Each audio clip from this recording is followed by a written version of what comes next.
Grabe, sobrang busy ng araw namin. Ang daming deadlines na kailangan tapusin.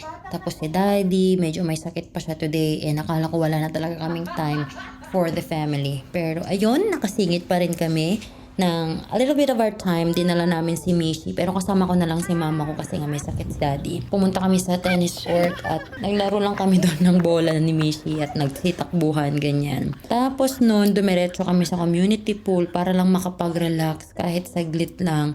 Pero, itong anak ko talaga may pagkamarites. Nakikinig sa usapan ng mga tao sa kabilang table. Nakakaloka. At bago pa matapos ang araw, nag-start na rin akong mag-organize ng spare room namin. Lalo na yung mga camping chairs namin kasi sobrang gulo na ng spare room namin.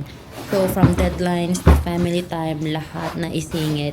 So lesson learned today, kahit gaano ka busy, find time for the little moments. So if you want to watch the full vlog, yung link nasa comment section. Watch it there.